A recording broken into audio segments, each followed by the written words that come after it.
Hello everyone. This time I will explain about Fujiwara no Fuhito.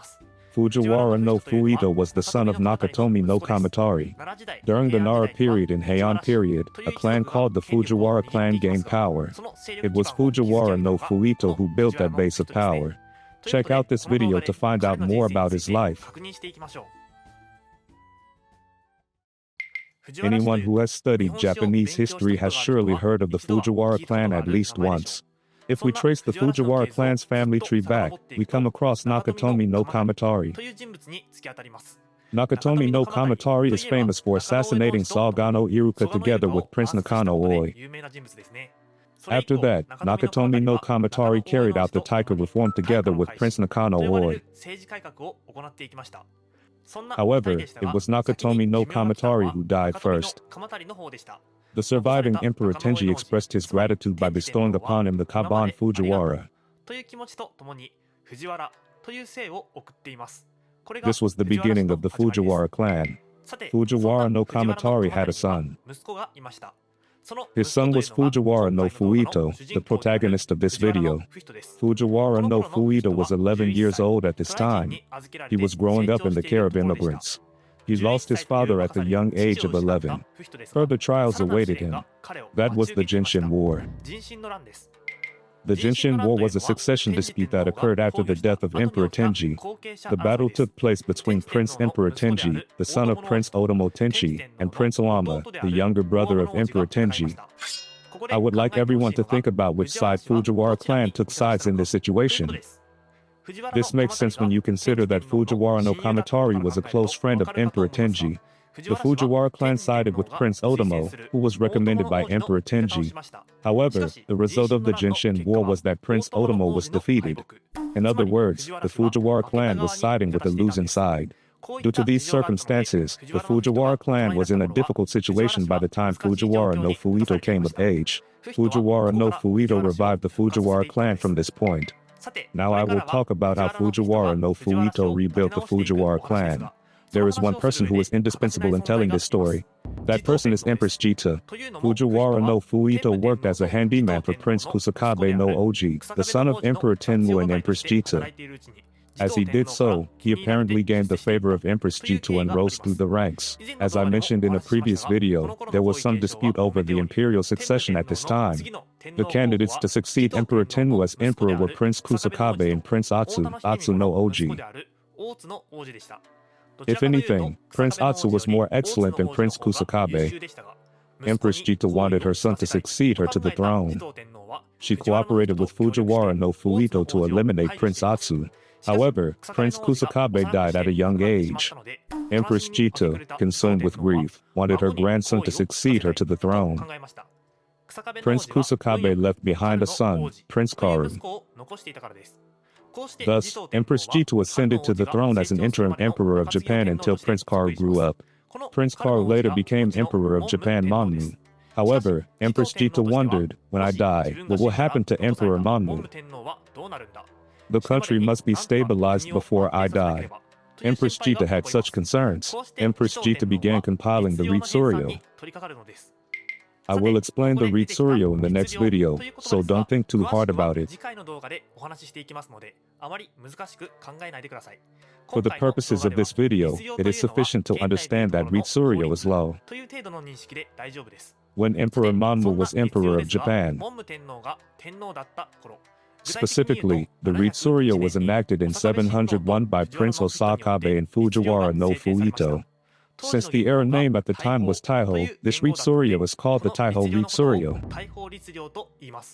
Prince Osakabe was the son of Emperor Tenmu. He had experience compiling the Nihon Shoki at the behest of Emperor Tenmu. Both his status and background made him a suitable representative for the task of compiling the Ritsuryo. However, compiling the Ritsuryo was hard work. Prince Osakabe and those involved in compiling it are dead. They probably died from overwork. You should now understand that Fujiwara no Fuhito was the person who created the Taiho Ritsuryo. I will also introduce his children here as they will be involved in the history that follows. The most important of his children are his sons Muchimuro, Fusasaki, Umakai and Mero. and his daughters Miyako and Kamyoshi. The first four sons are collectively known as the four Fujiwara sons. After Fujiwara no Fuhito's death, these sons became powerful figures, and her daughter Miyako is the wife of Emperor of Japan Monmu. Kamyoshi is the wife of Emperor Shomu. To explain in more detail, Emperor Shomu was born to Emperor of Japan Miyako and Emperor Monmu. Kamyoshi became the wife of Emperor Shomu. This is a complicated family relationship. Fujiwara no Fuhito strengthened the ties between the Fujiwara clan and the imperial family by marrying his daughter into the imperial family. As a result, the power of the Fujiwara clan grew stronger, and forces opposed to the Fujiwara clan began to emerge. It became a battle between the Fujiwara clan and the opposing Fujiwara clan. This fighting became more intense during the Nara period, so I will not cover it in this video. I will continue with the next explanation. Empress Jito's wishes were entrusted to Emperor Monmu. However, Emperor Monmu also died at a young age. The remaining Prince Obito is only 7 years old and is therefore unable to govern. Therefore, Prince Obito's grandmother ascended to the throne as an interim measure until he grew up. This is Empress Jinmei. During the reign of Empress Jinmei, the Wado Keichin were minted and the Heijō-kyo was relocation to Heijō-kyo. Later, Empress Jinmei grew tired of politics and abdicated the throne to his daughter. This is Empress Gensho.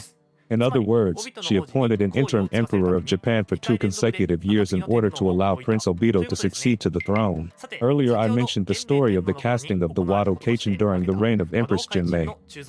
Wado Keichin refers to this type of money.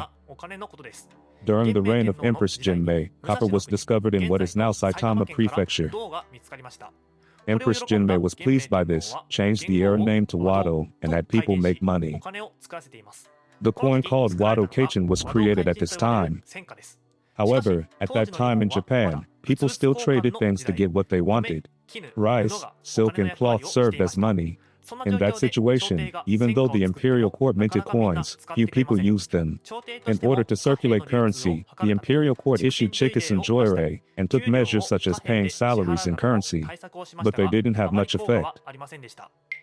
Next, I will explain the relocation of the capital to Heijō-kyo, which took place during the reign of Empress Jinmei. This is a famous event, so many people should know about it. The homonym Nanto Rippon Heijō-kyo is also famous in Japan. The previous capital was Fujiwara-kyo, located in the southern part of the Nara Basin. From here the capital was moved to Heijō-kyo in the northern part of the Nara Basin. Fujiwara no Fuhito was the one who worked hard to move the capital to relocation. In summary, it is no exaggeration to say that Fujiwara no Fuhito was involved in almost all important events of this period. Let's take a look at the distinctive features of Heijō-kyo from above. In the central north is Heijo Palace, where the Emperor of Japan lives.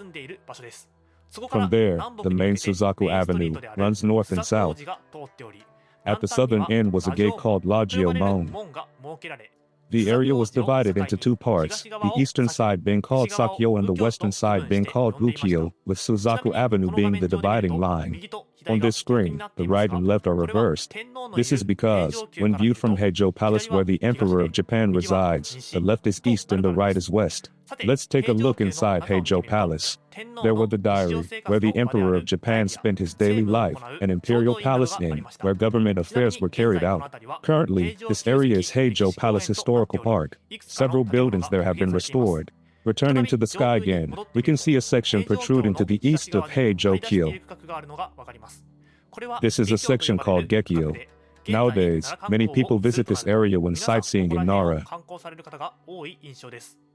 Once the capital was almost complete, the temples were moved there from Fujiwara-kyo. The temples that were relocated at this time were Dain Temple, Yakushiji Temple, and Gango Temple. After that, clan temples for nobility were built one after another. The most famous of these is Kafukuji Temple, the family temple of the Fujiwara clan. Even today, this temple is famous as a symbol of Nara. Earlier, Emperor Shomu built Tadaiji Temple. In addition, Heijō-kyo is notable for its many temples, such as the Toshadaiji built by Jianjin. Thus began the Nara period. This was during Fujiwara no Fuhito's later years.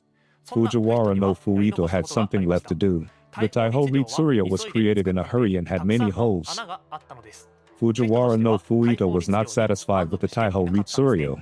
In 718, Fujiwara no Fuhito took the lead in compiling a revised version of the Taiho Ritsuryo. This is the Yoro Ritsuryo. However, in the middle of this compilation process, Fujiwara no Fuhito reached the end of his life and passed away. With the death of Fujiwara no Fuhito, the Yoro Ritsuryo plan was temporarily halted. Fujiwara no Fuhito, grandson of Fujiwara no Nakamura, carried out his will about 40 years later. The Yoro Ritsuryo was then enacted by Fujiwara no Nakamura. What did you think of this video? In this video we looked at Fujiwara no Fuhito. Important figures from the early Nara period, such as Emperor Shomu and the four Fujiwara sons, appeared. I would like to continue talking about the Nara period in this same vein. However, the Ritsuryo, which was not covered in detail in this video, was important in Japanese history from that point on. So in the next video I'll explain about the Ritsuryo. See you in the next video.